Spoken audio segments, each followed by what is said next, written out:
Hello hi. ഞാൻ ചെറിയൊരു കിച്ച് ഞാൻ നിങ്ങളുടെ കാസിയാണ്.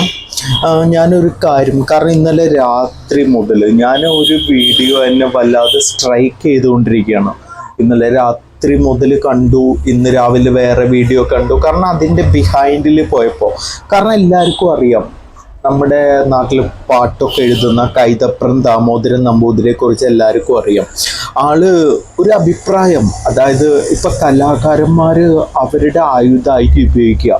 കാരണം എന്തെങ്കിലും കണ്ടിട്ട് അവർക്ക് എന്തെങ്കിലും വിഷമം തോന്നുകയാണ്, അവരത് അവരുടെ കവിതകളിൽ, എഴുത്തുകാരാണെങ്കിൽ കവിതകളിൽ, ഇപ്പൊ വേടൻ റാപ്പിലൂടെ, അവൻ്റെ സംഗീതത്തിലൂടെ, വായ്മൊഴിയിലൂടെ നമ്മുടെ ഇടയിലേക്ക് അവൻ്റെ വിചാരങ്ങൾ എത്തിക്കുന്നുണ്ട്. അത് ഒരുപാട് പേർക്ക് കൊള്ളുന്നുണ്ട്. അതുകൊണ്ടാണല്ലോ അവനക്കെതിരെ ഒരുപാട് പോരുകളും പിന്നീന്നുള്ള ആക്രമണങ്ങളും എല്ലാം വേടനെതിരെ ഉണ്ട്. ഇപ്പം ഞാൻ ഞാൻ പറഞ്ഞു വന്നത് കൈതപ്രം ദാമോദരൻ നമ്പൂതിരി. അദ്ദേഹം ഒരു ഇന്റർവ്യൂവിൽ പറഞ്ഞ കാര്യമുണ്ട്. കാരണം വാത്സല്യം എന്ന മൂവിയിലൊരു പാട്ടില് അദ്ദേഹത്തിന് രാമായണത്തെ കുറിച്ചൊക്കെ ആള് എഴുതിയിട്ടുണ്ട്. ആ എഴുത്ത് എന്തുകൊണ്ടാണ് ആ സമയത്ത് പെട്ടെന്ന് കയറി വന്നത്? കലാകാരൻ എന്ന രീതിയിൽ ദാമോദരൻ നമ്പൂതിരി അത് മനഃപൂർവ്വം എഴുതിയതല്ല. കാരണം ആ ഒരു പാട്ടില് രാമായണം അതെഴുതണം, അങ്ങനെ എഴുതണം, ഇങ്ങനെ എഴുതണം ഒന്നും ആള് വിചാരിച്ചിട്ടില്ല. കാരണം ഒരു കലാകാരനാണ് അദ്ദേഹം, നല്ലൊരു മനുഷ്യനും കൂടിയാണ്. അതുകൊണ്ട് സാധാരണ ജനങ്ങളുടെ, കാരണം ആ സമയത്ത് ജനങ്ങൾക്ക് ഉണ്ടാവുന്ന വിഷമം ആളുടെ മനസ്സിലും വന്ന് ആളുടെ കവിതയിൽ, ആളുടെ പാട്ടിൽ അത് വന്നു പോയതാണ്. ഇപ്പം ഞാനാണെങ്കിലും ഞാൻ അത്യാവശ്യം കുറച്ചൊക്കെ എഴുതുന്ന ആളാണ്. എൻ്റെ അപ്പോഴത്തെ മനസ്സിൽ എന്താണോ അതാണ് ഞാൻ എഴുതി കുറിക്കുക. ഞാൻ മാത്രമല്ല, ഒരുവിധം കവിതകൾ എഴുതുന്നവരും എഴുത്തുകാരൊക്കെ അങ്ങനെയാണ്. അപ്പോഴത്തെ മാനസിക നിലപാട് എന്താണോ അതാണ് അവരുടെ വരികളിലും പാട്ടിലും അത് പ്രത്യക്ഷപ്പെടുക. ഞാൻ ജസ്റ്റ് കാണിക്കാട്ടോ. കാരണം കൈതപ്രം ദാമോദരൻ നമ്പൂതിരി ഇൻ്റർവ്യൂവിൽ പറയുന്നുണ്ട്, ആ വാത്സല്യത്തിൽ, ആ പാട്ടിൽ അതെങ്ങനെയാണ് കയറി വന്നത്, ആള് മനഃപൂർവ്വം കൊടുന്നതാണോ, അങ്ങനത്തെ കുറച്ച് കാര്യങ്ങൾ നിങ്ങളെല്ലാവർക്കും കാണാം. ഞാൻ സൈഡിൽ കാണിക്കുന്നുണ്ട്, അത് കഴിഞ്ഞാൽ വേറെയും കാണിക്കുന്നുണ്ട് കേട്ടോ വീഡിയോസ്.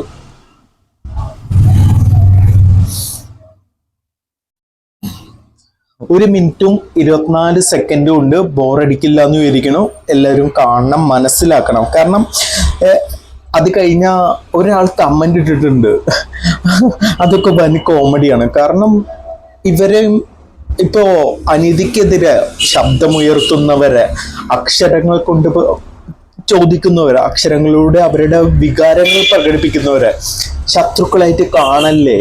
കാരണം ഞാനിപ്പോൾ എന്തായാലും ഈ വീഡിയോ പ്ലേ ചെയ്യട്ടോ. ഞാൻ പറഞ്ഞല്ലോ 1 മിനിറ്റും 24 സെക്കൻഡും ഉണ്ട്. എല്ലാവരും കുറച്ച് ബോറടിക്കില്ല, കാരണം നല്ലൊരു ഫീൽ അതിലൂടെ നമുക്ക് കിട്ടുന്നുണ്ട്.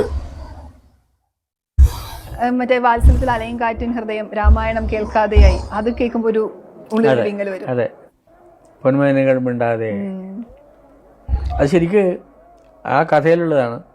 രാമായണം ഈ രാമനാണ് ഏട്ടൻ, അത് സീതാരാമന്മാരുടെ കഥയാണത്.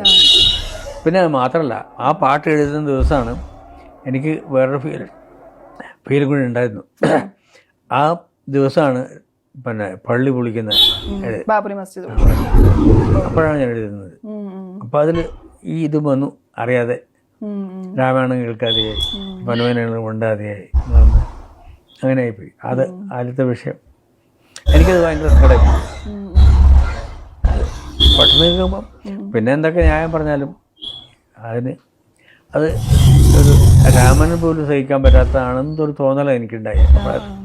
ഞാൻ അതിന് രാഷ്ട്രീയമൊന്നും പറയുന്നില്ല, പക്ഷേ അതിൻ്റെ പേഴ്സണലായിട്ട് ഈ വീഡിയോയിൽ നിങ്ങൾക്ക് മനസ്സിലായി കാണുമല്ലോ. കാരണം ഒരു കലാകാരൻ എന്ന രീതിയിലല്ലാതെ ഒരു മനുഷ്യൻ എന്ന രീതിയിൽ, കാരണം ആള് വീട്ടിലെത്തിയാലും അവർ എല്ലാവരും, കാരണം ഇങ്ങനത്തെ ജോലി കാര്യങ്ങളിലൊക്കെ മുഴുകുന്ന ആൾക്കാർ, അവരുടെ വീട്ടിലെത്തിക്കഴിഞ്ഞാൽ അത് അവരുടെ ലോകമാണ്. വീട്ടിലെ കാര്യങ്ങളൊക്കെ ചിന്തിക്കുമ്പോൾ ആളുടെ മനസ്സിൽ ഇങ്ങനത്തെ ഒരു കാര്യം കിടക്കുകയും, അതിപ്പോൾ കവിത എഴുതുക അല്ലെങ്കിൽ കഥ എഴുതുക, ആ സമയത്ത് അത് വരിക എന്ന് പറയുന്നത് അത് അത്ര കലാകാരന്മാർക്ക് മാത്രമല്ല എല്ലാ മനുഷ്യന്മാർക്കും സംഭവിക്കുന്ന ഒരു കാര്യമാണ്.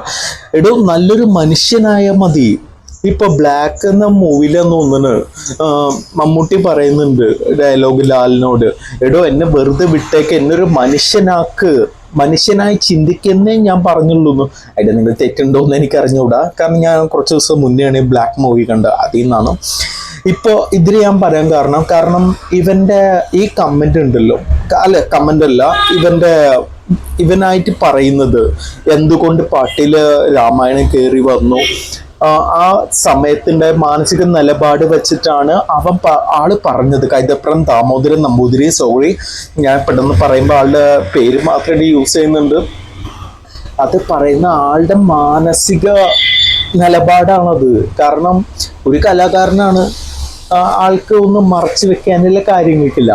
ഈ വീഡിയോ കണ്ട ഉടനെ ഞാൻ ഓഫ്കോഴ്സ് ഞാൻ എന്തായാലും ഇങ്ങനത്തെ കാര്യങ്ങളൊക്കെ നോട്ട് ചെയ്യുക, അതിൻ്റെ അടിയിലെ കമൻസ് ഒക്കെ വായിക്കുന്ന ആളാണല്ലോ. അതിലൊരു കമന്റ് ഞാൻ കണ്ടു, ഞാൻ ജസ്റ്റ് ഒന്ന് കാണിക്കാട്ടോ സ്ക്രീനിൽ. നല്ല രസമാണ്.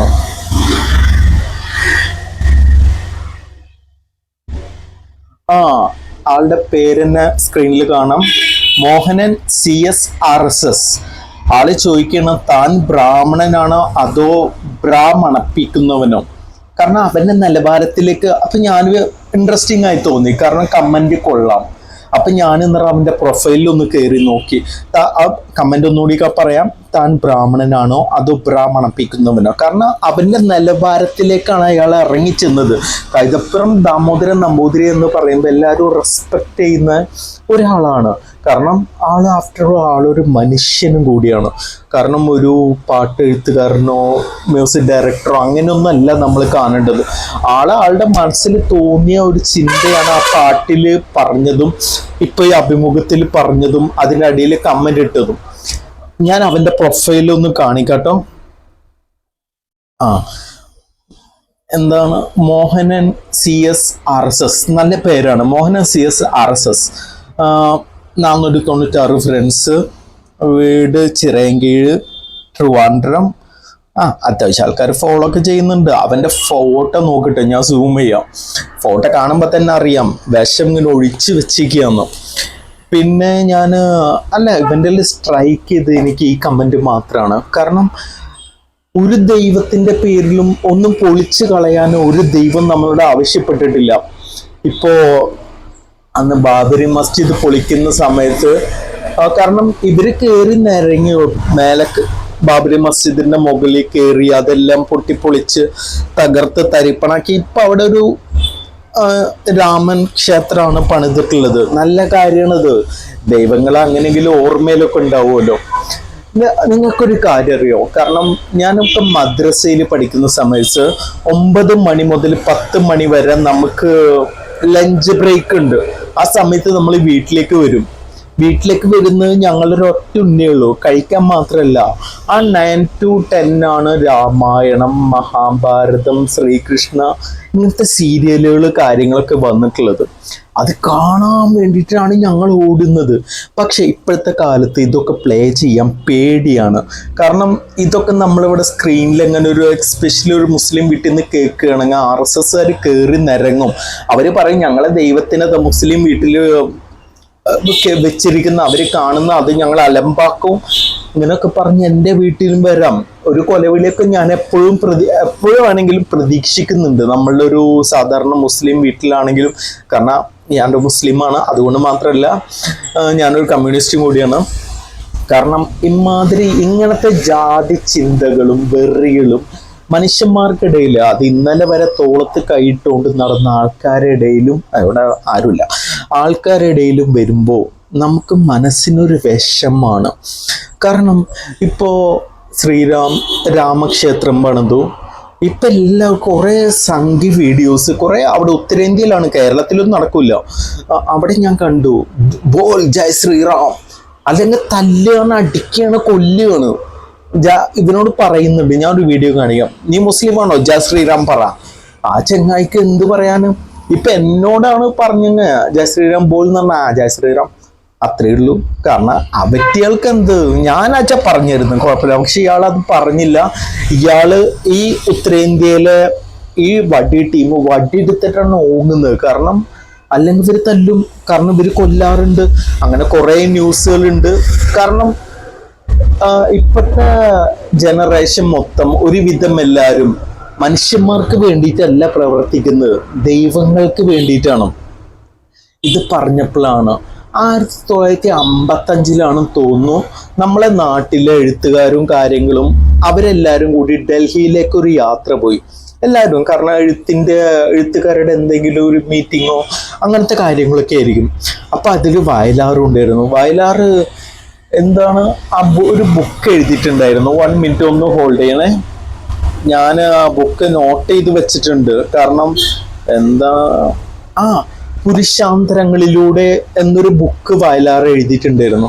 വയലാർ അത് എഴുതാൻ കാരണം വേറൊന്നുമല്ല, കാരണം ആള് ടാക്സിയിൽ, കാരണം അവിടെ എത്തി ടാക്സിയിൽ യാത്ര ചെയ്യുന്ന സമയത്ത്, കാരണം ഔട്ട് ഓഫ് കേരള ആണല്ലോ, അപ്പോൾ കുത്തബ് മിനാർ കാണുന്നുണ്ട്. കുത്തബ് മിനാർ ചൂണ്ടിക്കാണിച്ച ടാക്സി ഡ്രൈവർ പറഞ്ഞെന്താണെന്നറിയോ, ഭീമന്റെ ഗതിയാണത്, ഭീമന്റെ ഗത, യുദ്ധം കഴിഞ്ഞപ്പോൾ അത് അവിടെ ഉപേക്ഷിച്ച യാത്ര. അങ്ങനെയാണ് കുത്തബ് മിനാർ ഉണ്ടായത്. കാരണം ഇവർക്കൊക്കെ ഒരു വിശ്വാസം എന്നുള്ളത് അവര് വായ്മൊഴി, അത് വേറെ ആൾക്കാരെന്ന് കേട്ടിട്ട് അത് എന്താണോ തലച്ചോറിൽ കയറ്റുന്നത് അതാണ് അവരുടെ വിശ്വാസം. അല്ലാണ്ട് കുത്തബ് മിനാർ ഭീമന്റെ ഗതയാണെന്നൊക്കെ പറഞ്ഞാൽ അവര് ഏത് രീതിയിൽ പോയി അവരെ ചിന്താഗതി എത്തുന്നതോളം അധപതിച്ചു എന്നാണ് ചിന്തിക്കേണ്ടത്. കാരണം വയലാർ എഴുതിയ ബുക്ക് ഉണ്ടല്ലോ പുരുഷാന്തരങ്ങളിലൂടെ, അതായത് അവർക്ക് ആക്ച്വലി ആൾക്കാർ എന്താണോ പറയുന്നത് അതാണ് അവരുടെ വിശ്വാസങ്ങൾ. ഐതിഹ്യങ്ങളും കാര്യങ്ങളും ഒന്നുമല്ല അതൊക്കെ. ആക്ച്വലി നടന്ന ഞാൻ വേറെ ദൈവമില്ല എന്നല്ല പറയണത്, കാരണം ഞാൻ ഒരു ചെറിയ എത്തിയിസ്റ്റാണ്, ചിലപ്പോൾ അതുകൊണ്ടായിരിക്കും. പക്ഷെ ഇതില് കാരണം ആൾക്കാർ പറയണത് കണ്ടില്ലേ ഭീമന്റെ കഥ അവിടെ വെച്ചിട്ട് പോയതാണ്, അതാണ് കുത്തബ് മിനാർ എന്നാണ് അവരിപ്പോഴും വിശ്വസിക്കുന്നത്. എന്നാൽ അതിന്റെ ബിഹൈൻഡ് എന്താണ് ആക്ച്വലി നടന്ന സംഭവങ്ങളെന്ന് ഇത് ആരും ചിന്തിക്കുന്നില്ല. ഞാൻ ഒരു വീഡിയോ കാണിക്കട്ടെ. ഞാൻ പറഞ്ഞില്ലേ ബോൽ ജയ് ശ്രീറാം പറഞ്ഞിട്ടാണ് ഇപ്പൊ ആൾക്കാരെ കൊല്ലണെന്നുള്ളത്. ആ ഒരു വീഡിയോ, അതായത് അവന് എത്ര സെക്കൻഡ് ഉണ്ട്, 49 സെക്കൻഡ് ഉണ്ട്. അവനൊരു പാൻറ് വടിയെടുത്ത് വന്നിട്ട് നിൽക്കുകയാണ്. കാരണം അയാളാകെ പേടിച്ച് ബേജാറായി. കാരണം വേറൊന്നുമില്ല, അയാളെ കാത്ത് അയാളുടെ ഫാമിലി, കുടുംബം, ഉപ്പ, ഉമ്മ, ഭാര്യ, മക്കൾ ഇവരെല്ലാവരും ഉണ്ടാവും. ഇവൻ എങ്ങാനോ ഒന്നും പറഞ്ഞില്ലെങ്കിൽ ഇവൻ വടിയെടുത്തത് ആ വടി കൊണ്ട് അടിക്കുക, അല്ലെങ്കിൽ വെട്ടുകത്തെടുത്ത് വെട്ടിക്കൊല്ലുക. കാരണം ഈ നാറികൾ അതാണ് ചെയ്തുകൊണ്ടിരിക്കുന്നത് ഉത്തരേന്ത്യയിൽ. നമ്മളെന്നും രാവിലെ കേൾക്കുന്ന വാർത്തകളിൽ ഒരു കൊലപാതകമെങ്കിലും ജാതി വെറി എന്ന് സംബന്ധിച്ച് ഉണ്ടായിരിക്കും. ഞാൻ ഈ വീഡിയോ ഒന്ന് പ്ലേ ചെയ്യാം, നിങ്ങൾ സൈഡിൽ കണ്ടോ.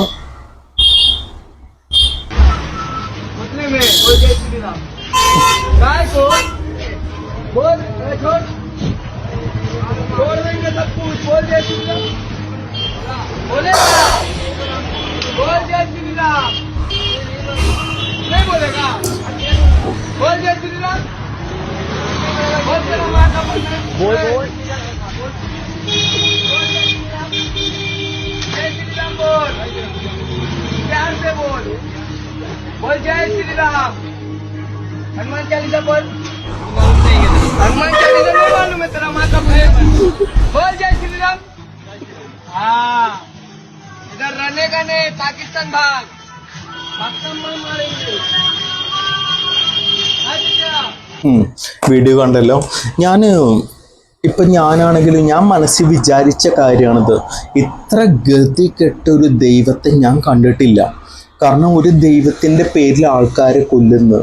ജയശ്രീറാം ബോൽ ജയശ്രീറാം അല്ലെങ്കിൽ തല്ലും എന്നാണ് പറയുന്നത്. കാരണം ഇങ്ങനൊക്കെ ആൾക്കാരെ കൊണ്ട് പറയിപ്പിച്ചിട്ട് ആൾക്കാരെ പേടിപ്പിച്ചിട്ട് ഓർമ്മയിൽ വരേണ്ട ഒരാളാണോ ദൈവം? കാരണം ശ്രീരാമൻ പണ്ട് രാജ്യം ഭരിച്ചിരുന്ന ആളാണ്, രാജാവാണ്. ആൾക്കാരെ വാക്കിട്ട് സീതേനെ കാട്ടിൽ ഉപേക്ഷിച്ച രാജാവാണ്. ഇതൊക്കെ ഉണ്ട്. ഞാൻ ചിന്തിക്കുന്നത് ഇത്ര ഗതികെട്ട ഒരു ദൈവം നമ്മളതില്, അതായത് നമ്മളെ വിശ്വാസത്തിൽ ഞാൻ ചിന്തിച്ചിട്ടുണ്ട് പല ടൈപ്പ് ദൈവങ്ങളെ കണ്ടിരിക്കുന്നു. ഇത്ര ആൾക്കാർ ഇത്ര പേടിപ്പിച്ച് ഓർമ്മിപ്പിക്കുന്ന ഒരു ദൈവം. അതായത് നിനക്ക് ജയ ശ്രീറാം പറയാൻ പറ്റുമോ, ഇല്ലെങ്കിൽ അന്നെ തല്ലും കൊല്ലും ഞാൻ എന്ന് പറയുമ്പോൾ അവർക്ക് പേടിയാണ്. അല്ലാണ്ട് ആ ദൈവത്തെ പറ്റിൽ വിശ്വാസമല്ല മനസ്സിൽ കയറുന്നത്, ആ ദൈവത്തിലുള്ള പേടി. ഞാനിപ്പോൾ ഇത് പറയാൻ വന്നത് ആൾക്കാർ, കാരണം വയലാറിൻ്റെ ബുക്ക് പുരുഷാന്തരങ്ങളിലൂടെ, കാരണം അതിലൂടെ വയലാർ പ്രകടിപ്പിക്കുന്ന ഇപ്പോൾ ആൾക്കാരുടെ വിശ്വാസങ്ങളാണ്. കാരണം ഐതിഹ്യങ്ങളും കാര്യങ്ങളും ആൾക്കാരെ അത്രത്തോളം തലയിൽ കയറ്റി വെച്ചിട്ട് ബാക്കിയുള്ളവരെ ദ്രോഹിക്കാൻ വേണ്ടിയുള്ള ആയുധമാക്കണം എന്നുള്ള ഒരു അറിവ് നിങ്ങളിലേക്ക് എത്തിക്കണം എന്ന് തോന്നി. അതിനു മുന്നേ കൈതപ്രം ആളുടെ അഭിപ്രായങ്ങൾ പറഞ്ഞിട്ടുണ്ട്. ഇപ്പോൾ ഒരു വേടൻ വന്നിട്ടുണ്ട്, വേടൻ പറയുന്നുണ്ട് അവൻ്റെ മനസ്സിൽ എന്താണോ അവന് ഇത്രയും ഈ ആയുസിനുള്ളിൽ അനുഭവിച്ച കാര്യങ്ങൾ നമ്മുടെ മുന്നിലേക്ക് മാന്യമായ ഭാഷയിൽ, അതായത് അവനക്ക് എന്താണോ അറിയാം, റാപ്പാണ്, അപ്പം ആ സംഗീതത്തിലൂടെ അവൻ നമ്മളുടെ ഇടയിലേക്ക് എത്തിക്കുന്നുണ്ട്. അത് കുറേ പേർക്ക് കൊള്ളണ്ടടുത്ത് കൊള്ളുന്നുണ്ട്. കാരണം അവൻ മെയിനായിട്ട് എടുക്കുന്ന വർണ്ണവെറി, ജാതിവെറി തുടങ്ങിയ കാര്യങ്ങളൊക്കെ അവൻ ഓപ്പണായിട്ട് പറയുന്നുണ്ട്. അത് കേൾക്കാൻ ആൾക്കാരുണ്ട്. അവനെ ചങ്ക് പോലെ ഇഷ്ടപ്പെടുന്ന ഒരുപാട് പേരുണ്ട്. അപ്പോൾ അതൊന്ന്. പിന്നെ കൈതപ്രം ദാമോദരൻ നമ്പൂതിരിക്കെതിരെ വന്ന കമൻസ്, അതിൻ്റെ അടിയിൽ അയ്യോ ആളെന്തൊക്കെയാണോ പറഞ്ഞിട്ടുള്ളത്, താനൊരു ഹിന്ദു ആണോ, ഇതിൻ്റെ എടോ ആള് ഹിന്ദുവാണ്, ബാക്കി കുറെ പേര് മുസ്ലിമാണ്, ക്രിസ്ത്യൻസ് ആണ്. പക്ഷെ അവരിൽ എല്ലാവരിലും മനുഷ്യന്മാരുണ്ട്.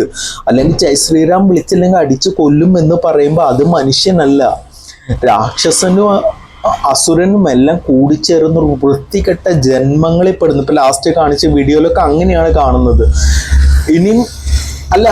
ഇനി എഴുത്തുകാർ, വയലാറിനെ പോലെയുള്ള എഴുത്തുകാരൊക്കെ ഏതൊക്കെ ടൈപ്പ് ബുക്കുകൾ, നമ്മുടെ ഇന്ത്യൻ മഹാരാജ്യം എന്ത് മനോഹരമായിരുന്നു നമ്മുടെ നാട്. ഈ രാജ്യത്തെ പറ്റി എന്തൊക്കെ പുസ്തകങ്ങളും വികാരങ്ങളും വിചാരങ്ങളും ഇനി വരാനുണ്ട്. കാരണം പശുവിൻ്റെയും പോത്തിൻ്റെയും പേരിൽ ആൾക്കാർ തല്ലിക്കൊല്ലുന്നു, ജയ ശ്രീറാം വിളിച്ചില്ല തല്ലിക്കൊല്ലുന്നു.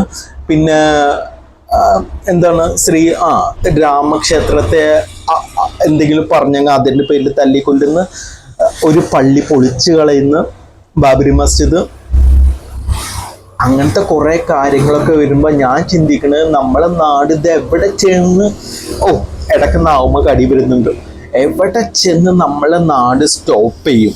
കാരണം ഈ രീതിയിലാണ് പോണെങ്കിൽ ലോകമഹായുദ്ധങ്ങളല്ല വരിക, ഇന്ത്യക്ക് അകത്ത് തന്നെയുള്ള യുദ്ധം, അതായത് ഗ്രൂപ്പ് യുദ്ധങ്ങളാണ് വരാൻ പോകുന്നത്. ആ രീതിയിൽ വരികയാണെങ്കിൽ നമ്മളെ നാട് നശിച്ച്. കാരണം ഇപ്പം തന്നെ ഓണം ആഘോഷിക്കാൻ പാടില്ല, പെരുന്നാൾ ആഘോഷിക്കാൻ പാടില്ല, ക്രിസ്മസ് ആഘോഷിക്കാൻ പാടില്ല, ക്രിസ്ത്യൻ വീട്ടിൽ ഹിന്ദു വീട്ടിലൊന്നും ക്രിസ്ത്യൻ ഇത് മറ്റേ മുമ്പൊക്കെ നമ്മൾ സ്റ്റാർ അത് വെക്കാൻ പാടില്ല, ഇത് വെക്കാൻ പാടില്ല, ജയ ശ്രീറാം എഴുതിക്കോ അല്ലെങ്കിൽ സംസാരിച്ചോ അല്ലെങ്കിൽ അടിക്കും ഞാൻ എന്ന് പറയുന്ന ആൾക്കാർ നമ്മളെ നാട്ടിലൊക്കെ വന്നൊരു വടിയായിട്ട് നിൽക്കുന്ന കാര്യം നിങ്ങൾ ചിന്തിച്ചാൽ കോമഡി ആയിരിക്കും. നമ്മുടെ കേരളത്തിൽ എന്തായാലും നിൽക്കില്ല, അടിപൂരായിരിക്കും. ഇവർ ഓടിയ വഴിക്ക് പുല്ലും, കാരണം കുറെ ഓട്ട ചരിത്രങ്ങളുണ്ടല്ലോ ഇവരുടെ ആൾക്കാർക്ക്. അങ്ങനൊക്കെ വെച്ച് നോക്കുകയാണെങ്കിൽ ഒന്നും സംഭവിക്കാതിരിക്കട്ടെ, നമ്മളെ പഴയ നാട് തിരിച്ചു കിട്ടട്ടെ. എന്ന് തിരിച്ചു കിട്ടുന്നൊന്നും അറിഞ്ഞൂടാ, തിരിച്ചു കിട്ടും. ഇന്നത്രേ ഉള്ളൂ. അപ്പൊ ടാറ്റ.